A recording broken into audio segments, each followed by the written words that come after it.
আসসালামু আলাইকুম viewers, BD job news 24 পক্ষ থেকে সকলকে স্বাগত। বাংলাদেশ ব্যাংকে কিন্তু আবার একটি বিশাল নিয়োগ বিজ্ঞপ্তি প্রকাশিত হয়েছে।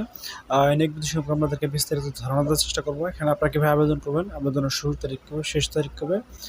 তো পুরো ভিডিও দেখবেন, নাহলে কিন্তু বুঝতে পারবেন না। তো মূল ভিডিও শুরুর আগে ছোট্ট একটি রিকোয়েস্ট, আপনি যদি আমাদের ইউটিউব চ্যানেলে কোথাও হয়ে থাকেন অবশ্যই আমাদের ইউটিউব চ্যানেলটি সাবস্ক্রাইব করে রাখবেন এবং ফেসবুক পেজ থেকে গেলে অবশ্যই ফেসবুক পেজটি ফলো দিয়ে আমাদের সাথে থাকবেন। তো মূল ভিডিও শুরু করছি। এখানে দেখতে পাচ্ছেন, এখানে নিয়োগ বিজ্ঞপ্তি প্রকাশিত হয়েছে 17 সেপ্টেম্বর 2024 এবং এখানে দেখতে পাচ্ছেন প্রথমে যে নিয়োগ বিজ্ঞপ্তি প্রকাশিত হয়েছে সহকারী ব্যবস্থাপক। এখানে পদের সংখ্যা হচ্ছে 3 জন এবং এখানে বেতন গ্রেড হচ্ছে নবম। এখানে বেতন স্কেল হচ্ছে 22,000 থেকে 53,000 টাকা এবং এখানে স্বীকৃত বিশ্ববিদ্যালয় থেকে স্নাতক পাশ করে কিন্তু আবেদন করতে পারবেন। তারা দেখতে পাচ্ছেন সহকারী ব্যবস্থাপক, এখানেও একজন লোক নিয়োগ হবে এবং সহকারী ব্যবস্থাপক উৎপাদন, এখানেও একজন লোক নিয়োগ হবে এবং সহকারী ব্যবস্থাপক এক্সামিনেশন, এখানেও একজন লোক নিয়োগ হবে এবং 5 নম্বর দেখতে পাচ্ছেন নিরাপত্তা কর্মকর্তা, এখানেও একজন লোক নিয়োগ হবে। এখানে আপনারা